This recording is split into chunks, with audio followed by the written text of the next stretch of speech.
Oh, well, well.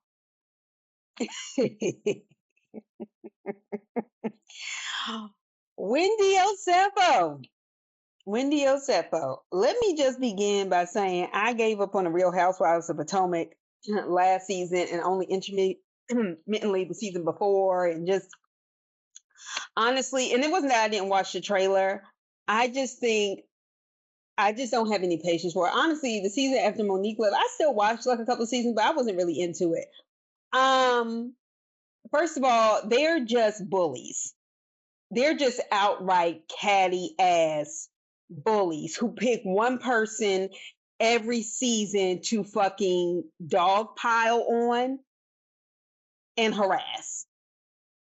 First season it was Ashley. I guess Ashley made up her mind it wasn't gonna be her anymore. Then it became Karen for several seasons. Then it was Monique. And because Karen was thrown to stand alone, and I think Karen, quite frankly, knows a lot of Giselle's dirt. And while Giselle may know hers, now that she's gone to prison and everything else, I don't know what you could really say about her. Um, Nevertheless, I couldn't do it. Even when I saw the trailer, I actually really liked Stacey. I thought Stacey was a really good addition. I thought she was authentic. And it doesn't matter, like, yeah, she has like a news voice. You can definitely, tell that she was on, QVC or Home Shop Network, whichever one it was.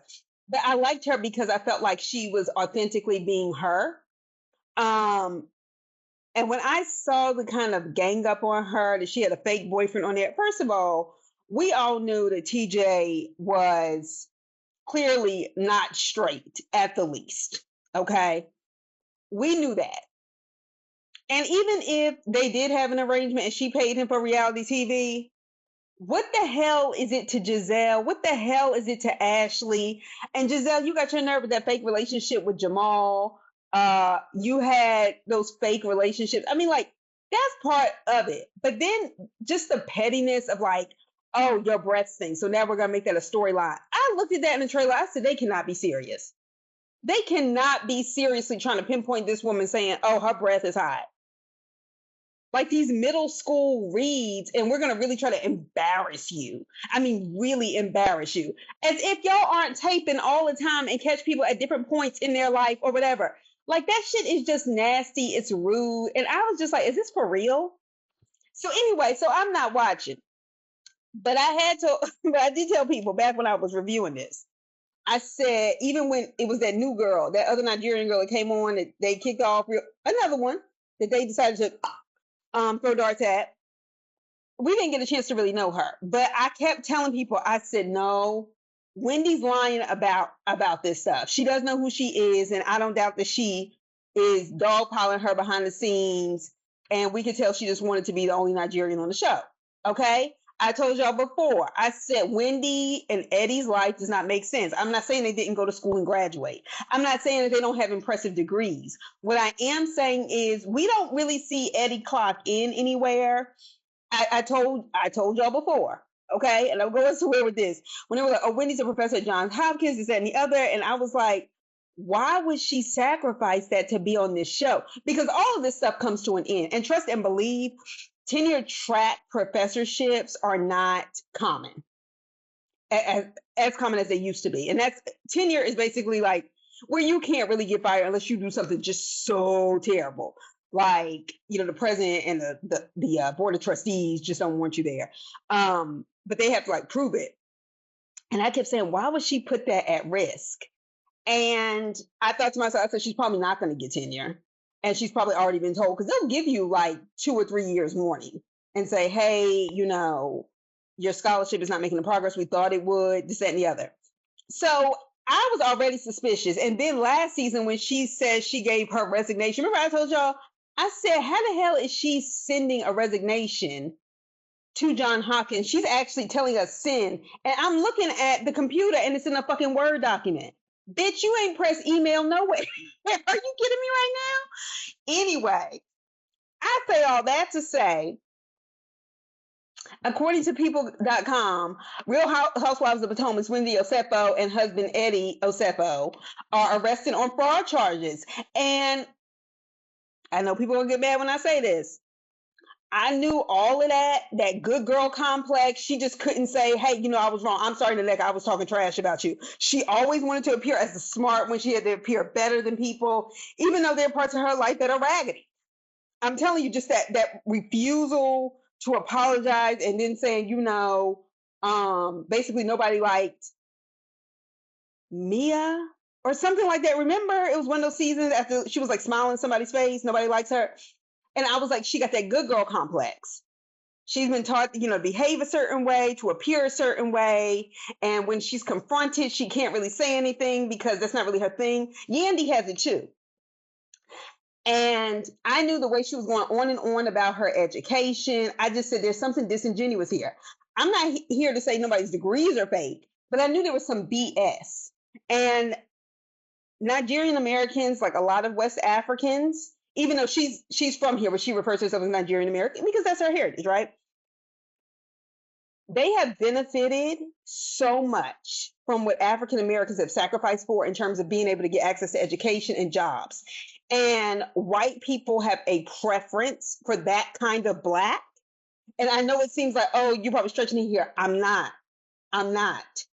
Because when you talk about the numbers, and even people like Cornel West have talked about, even when they were at Harvard and Princeton, and they would say, well, when I was a student here, this small percentage of African Americans were let in. And they were, oh, it's increased. Maybe, I'm just going off the top of my head, like 2 to 8% was at the time, the point they were making. And he said, okay, but when I ask you about Black people and we talk about African Americans, what's the percentage? And he was like, it was 2% again. He was like, so from the 70s, and they're telling me this like in the early 2020s, he was like, there hasn't been a change. And I'm just making that point. I'm not saying that they somehow should deny their right to an education. I'm not making that point. Okay, but they do it. They have benefited from it. And then they behave in a way that operates like they are better than African Americans. Now, granted, somebody's going to say, well, how do you put it? Interpersonal stuff, my experiences. Nigerians have con people. I live in New York. Like, I know not to trust it. And I know these are stereotypes. I know every Nigerian is not like that. I know that. And my cousin who has he passed, but his wife, his widow, Nigeria, most amazing woman. She's sweet, everything.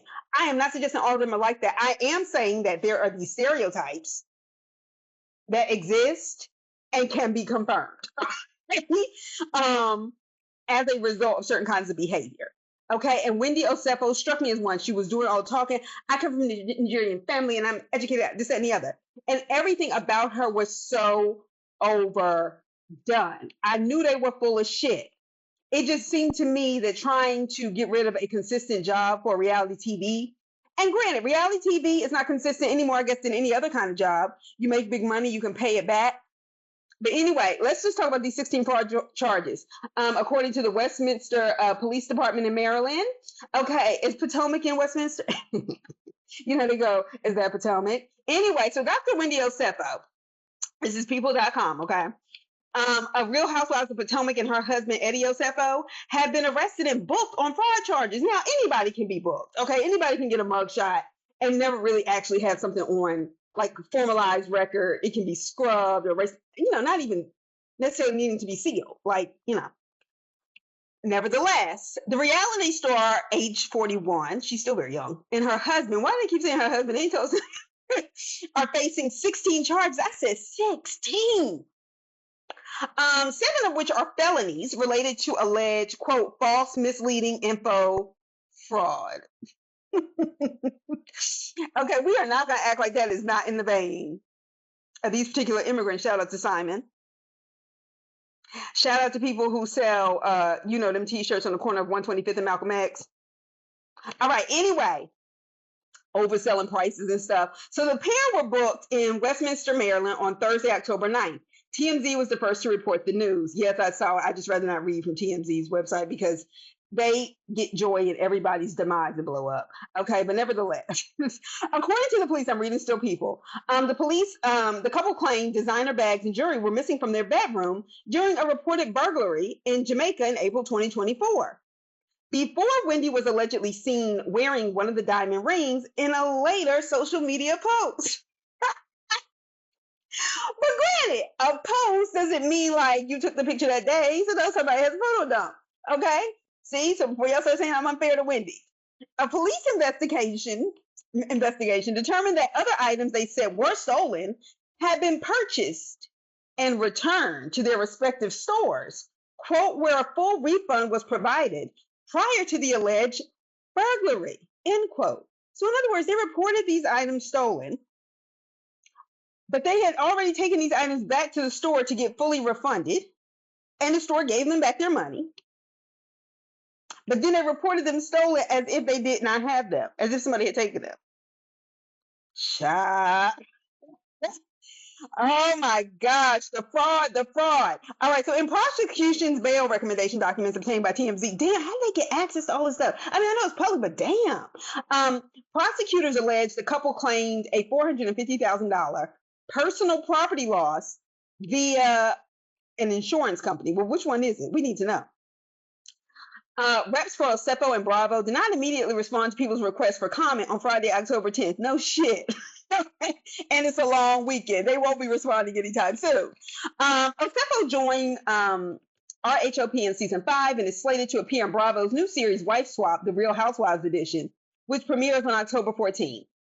First of all, Wendy, you already given a case for neglect. Okay, I'm kidding. Not neglect.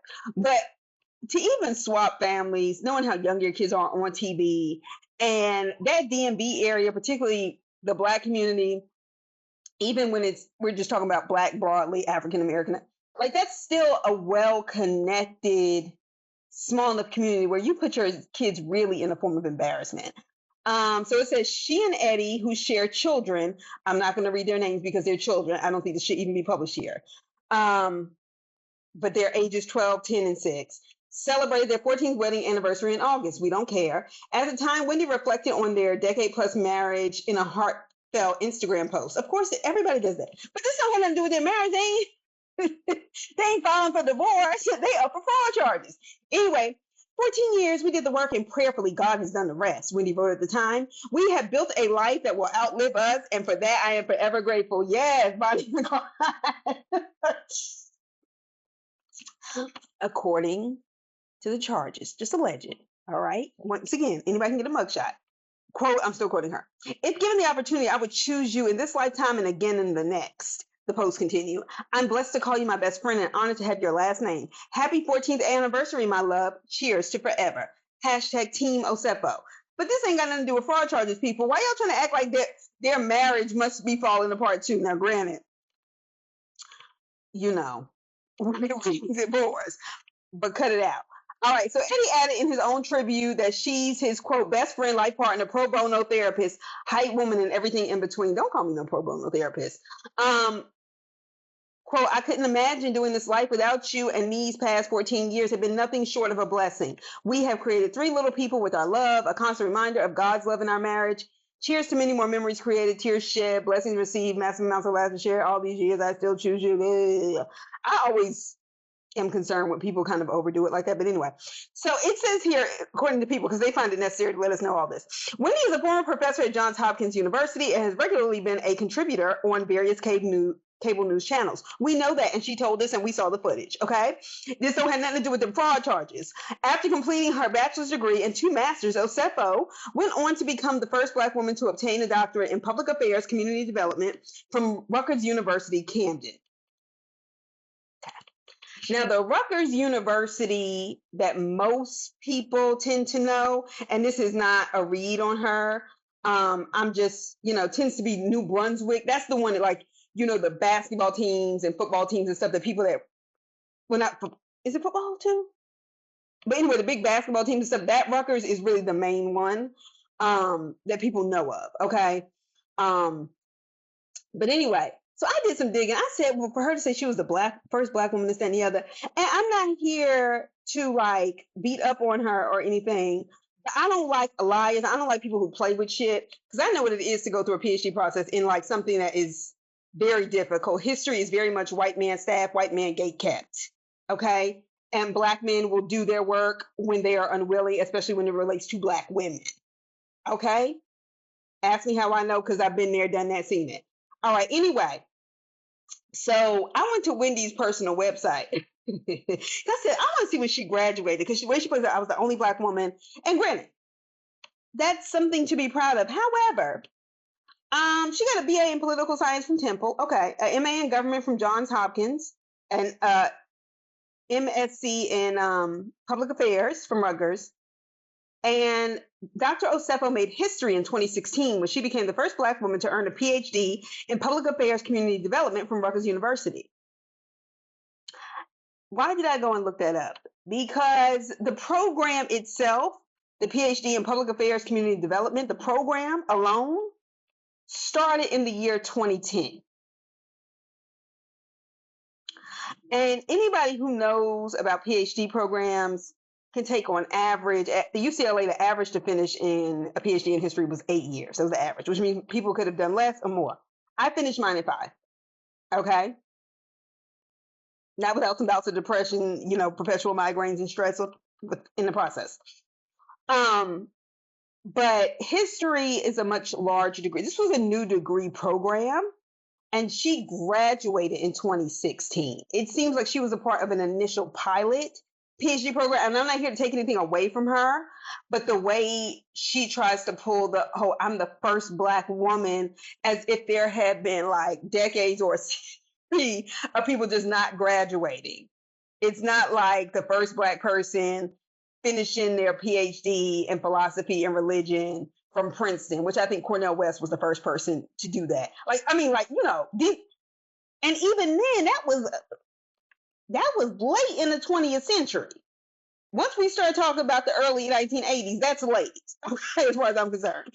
But it's not the same kind of thing. But I'm saying people who constantly play these things up and then get down in the gutter by being on Real Housewives of Potomac with bitches like Giselle, whose claim to fame was a former ex-first lady, by a scamming ass preacher.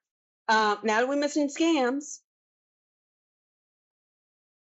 But then again, we ain't never seen Jamal brought up on no fraud charges, whether we think they...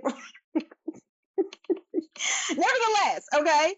So they're telling us all of this, right? Now, these 16 channels. Now, this is all we know, is that they have 2 mugshots, and Wendy, has on clearly a lace front, no makeup around the hair. Eddie does look very like he may, be high, but since marijuana is legal in Maryland, we don't have to worry about that being one of the charges. But all I can think to myself is the way Wendy plays up, it doesn't surprise me. I could tell just by some of the decisions that they were making financially, it seemed kind of like, And granted, lots of people get on these shows as a way to appear as something they're not. And then in the process of appearing like something they're not, they get paid by Bravo, and then they're able to clean it up and still act like the image was like that all along. Like when Nene was kicked out of her rental house after the first season on Real Housewives of Atlanta, we started finding out about Sheree and Lisa Wu's finances when she was wasting all her NFL husband's money, starting businesses that we knew were not going to turn a profit. And it's like also like reality shows to me with certain kinds of relationships. I feel like reality shows are a cry for help. I don't know what to draw from this other than the facts. I'm just bringing it up and just kind of like talking. Like the recent stuff with Linda Reese, Mathis, okay, they had a reality show too, right? It didn't last long. But I remember back, in the golden years of reality TV, Love and Hip Hop New York.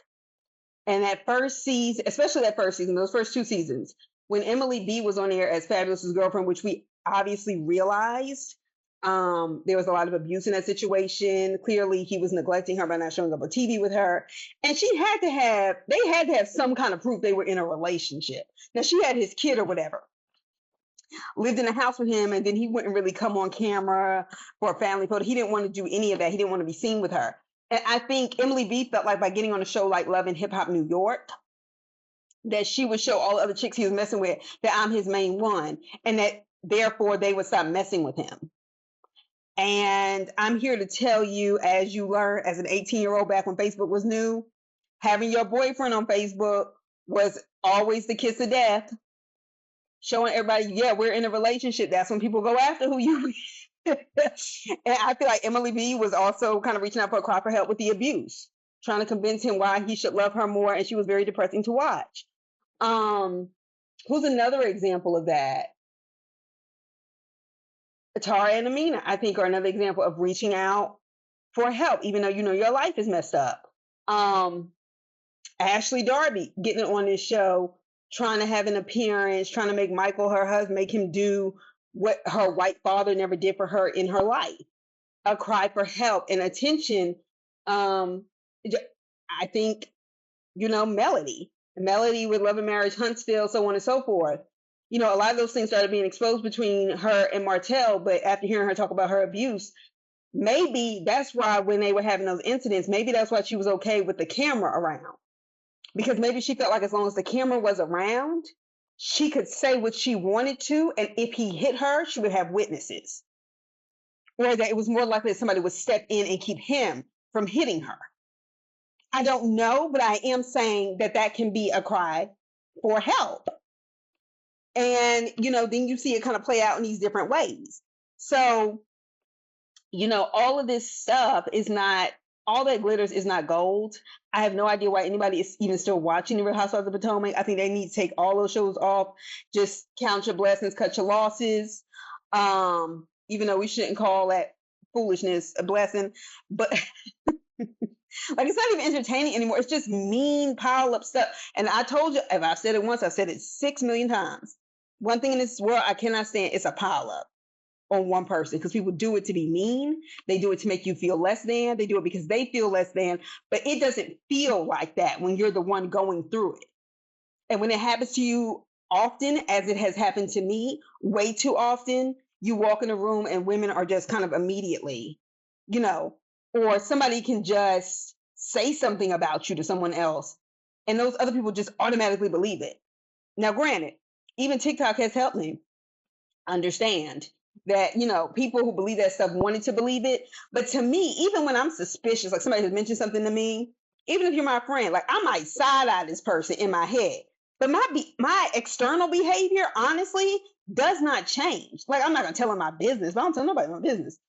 My external behavior does not change, because I think that's juvenile and childish and, quite frankly, uncouth. And my mother taught me not to behave like that. I saw my mother in many situations where she I felt like, should have cursed many people out and would have been justified over and over again. But my mother was not like that.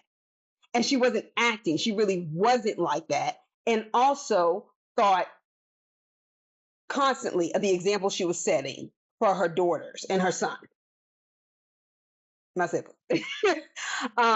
And so when I see these kind of things, it helps you when, you have a mother telling you all the great things.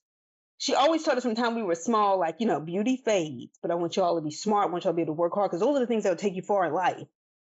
And, maybe to the opposite. Like, so even now, like, if somebody says you're pretty, I feel like it's nice. And I'm very grateful when somebody does that. But even as I'm getting older, like I'm 37 and I'll be 38 in December, you look back on that and I'm like, yeah, it's nice, and beauty will fade. And because of that, and because of what women face, whereas men over 40, I think, get more distinguished or stand out more. There's something about that. And whereas women over the age of 40, and I realize that there are exceptions and things may change, but I also, Beyonce's an exception. People have certain, Halle Berry's an exception. But you have to know who you are to be able to keep going, to keep working, to believe things about yourself. and it's therefore not something I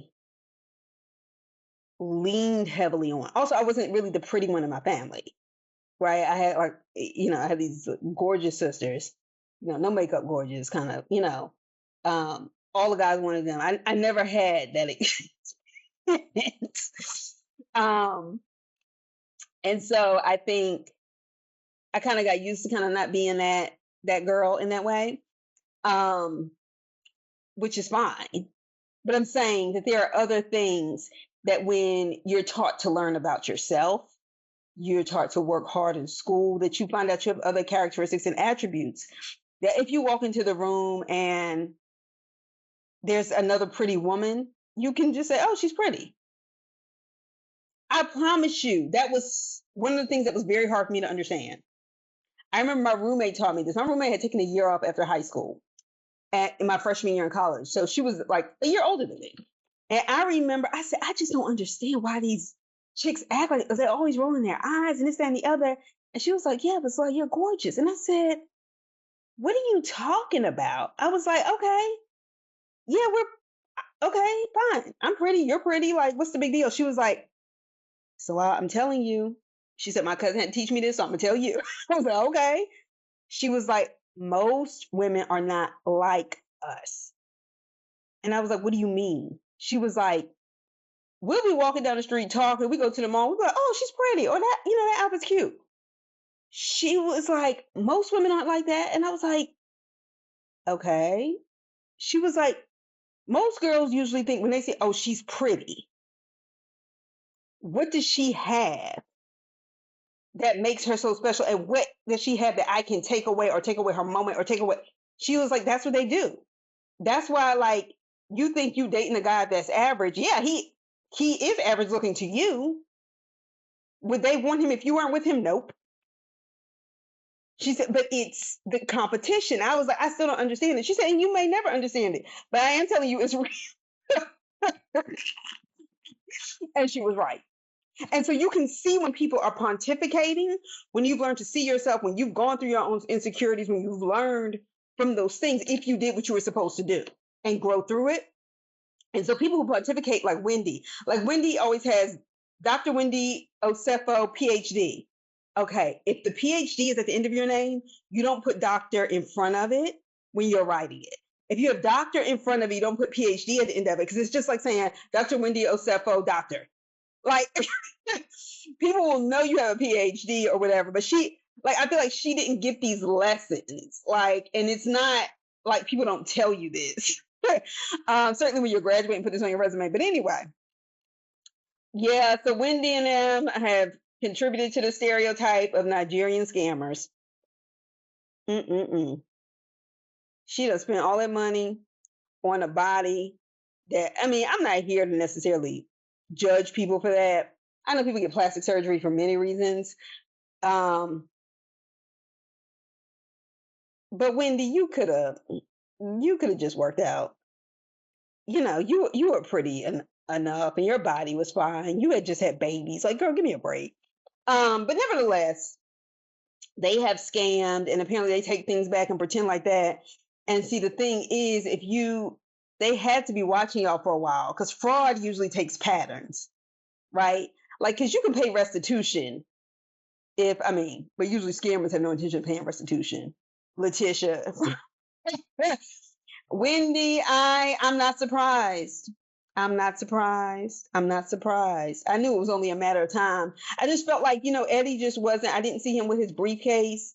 Like, you could tell Ray worked hard his whole life. You could tell by the way Ray talks to people, talks with people, that he understood business and he understood how not to make himself look a certain way on TV. See, that's somebody that has been doing something for a long time. Even with all that reality TV stuff, our opinions of Ray didn't change. People who are in business know not to let all their feelings and expressions show. They know how to do that. Wendy never took the time to be good at anything. Now, I'm not saying she's not smart and accomplished in that way, but it's like, oh, I don't want to be a professor. I want to be a commentator. And if you know anything about professors, they don't have to teach classes like, 4, 5, 6, 7 a day, like, regular teachers, like in school. Then I want to be a commentator. Then I want to own a lounge that's going to be a library during the day. Then I'm going to have a talk show. Then I'm like, and that's what I mean, just kind of going through the performative act of education, but not taking the time to really cultivate certain kinds of skills. That then the issue becomes how to get along with two raggedy bitches on TV, and I mean Giselle and Robin when they were in their heyday, how to pounce on somebody like Monique, who basically had everything y'all wanted. And now that she doesn't have a husband and doesn't have money, somehow Giselle might almost be able to stomach her when she's really jealous of her. And I always thought it was because Monique was a brown girl. And in Giselle's light-skinned evil mind, she felt like she was better than Monique. And Monique's life should be hers and her life should be Monique's. That's why I don't get why y'all was all calling out all that colorism bullshit with Candace crying like a white girl. It's not the same fucking thing, okay? No, she went to private school where she learned how to cry for them white girls, and then when black girls roll their eyes because we know our tears don't mean the same thing. It's just like, oh, you know, she's running. You know, she can experience all the emotions. White girls can do it all the time. She's a fucking brat.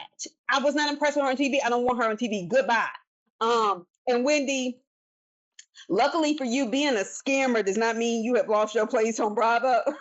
This will be an interesting reunion, especially since all y'all want to spend your energy talking about Stacey's breath. Okay, girl. Okay, girl. Anyway, I don't feel sorry for them, but I do want to see what else happens with this. They'll probably find a way to, you know, squeeze their way out of it. I mean, Eddie's legal training got to be good for something. Anyway, I'll talk to y'all soon enough. Bye.